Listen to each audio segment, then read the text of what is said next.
Hey everybody, welcome back to Manufactured Fear, a Century of American Indoctrination. So by now, we've watched fear morph into faith and faith into identity. But then in the 1950s, it came full circle. Belief became weaponized again. Because fear it never really disappears in America, right? It just waits for its next host. And we've seen this story before. If you remember in part one, it was 1919, the first Red Scare, when America learned to equate dissent with danger. The target then was workers, there were immigrant and black activists. But 3 decades later, that same fear found a new mask. This time it wasn't factory radicals or union leaders, it was spies, artists, and your neighbors. After World War II, the old ghost of communism came roaring back. The Soviet Union, once distant and fractured, had become a nuclear superpower. China had fallen to revolution, and America, fresh off its victory over fascism, needed a new enemy to define itself against, right? In 1949, the Soviets detonated their first atomic bomb. That same year, China's revolution succeeded, establishing a communist government. Americans who'd spent a decade told that their system was morally invincible suddenly felt the ground shift. A superpower rival had emerged, and it carried the same ideology the country had spent 30 years demonizing. Inside the U.S., headlines screamed of spies and infiltrators, the Alger Hiss case, the Rosenbergs, atomic secrets. The sense that they're already among us became cultural gospel. President Truman responded with the loyalty program, ordering millions of federal employees investigated for subversive sympathies. But underneath the politics, there was something deeper, psychological. After the war, America had crowned itself the moral victor of the world. Good triumphed over evil. That story became national identity, right? But moral purity is fragile. It needs constant maintenance. And to keep believing in its own goodness, America needed an opposite, like a reflection to project its shadow onto. And that's why we needed a villain, because without one, the myth collapses. If there's no external evil, then we might have to look inward to reckon with our own segregation, the shame of the emerging civil rights movement, our vast inequality, our greed, and reckoning is much harder than crusading.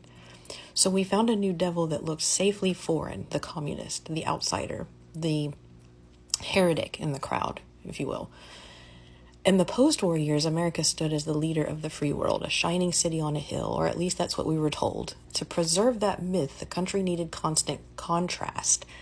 Freedom needed tyranny, light needed darkness. Without an enemy, the American dream might start to look like what it was. Unequal, exclusionary, and brittle. The villain kept the mirror safely turned outward. That's where McCarthy came in. He didn't invent that fear, he just inherited it and learned how to brand it. He understood something America had been practicing for decades. Fear sells, and spectacle seals the deal. The Red Scare of the 1920s had been a private war of industrial control fought in police stations and factory floors. The Red Scare of the 1950s was a public theater of ideology, a performance meant to terrorize through visibility.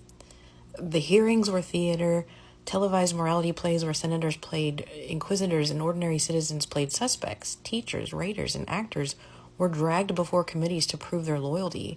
Hollywood studios drew up blacklists to protect their profits. Writers were forced to use pseudonyms to survive, and actors' careers were destroyed by simple accusations of having attended a meeting or signed a petition years earlier.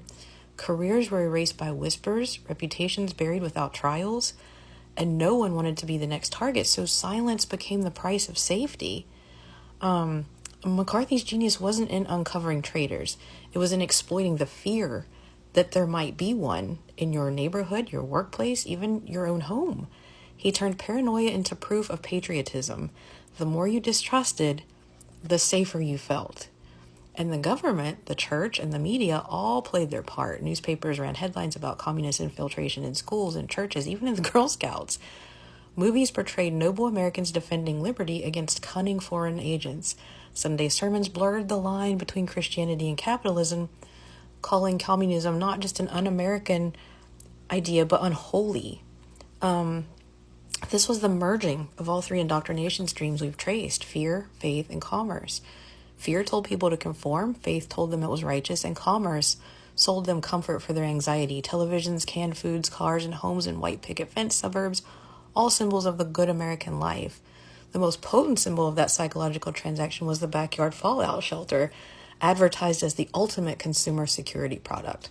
Americans literally bought their way into conformity, spending their wealth to build a physical cage against a psychological threat, and the government encouraged it as a patriotic duty. You didn't need to be convinced to conform anymore. You could buy your conformity.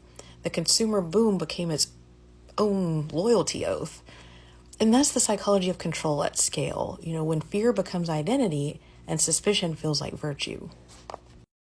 And when McCarthy finally overreached, when his cruelty became too public, too shameless, America turned on him, but not on the system that made him possible. The headlines called it a reckoning, but it wasn't. It was a rebrand. The machine that had built him didn't shut down. The state simply transferred the work of surveillance and ideological control from televised congressional hearings to the newly empowered secretive intelligence and security agencies. The communist became the radical. The un-American became the anti-family. The enemy within became the outsider at the border. And television made it eternal, right? Because once fear becomes entertainment, it never really ends. McCarthy's legacy wasn't the hearings, it was the template, a script for every politician who learned that accusing your enemies of betrayal will always play better than proving your own integrity. So fear had gone corporate, institutionalized, market tested, and by the time the Cold War hit its stride, America wasn't just defending freedom, it was marketing it globally, tying it directly to American products and global military intervention. By then, the line between patriotism and profit was gone entirely. That's the genius and tragedy of the mid-century, the transformation of fear into product, outrage into programming, and loyalty into brand. Because once you can sell fear, you can sell anything. So if you've enjoyed this and want to keep going, hit that follow button and stay tuned for part 5 of Manufactured Fear. We're going to talk about the selling of freedom, where we'll see how the Cold War turned ideology into industry. All right, you guys have a great day. Bye.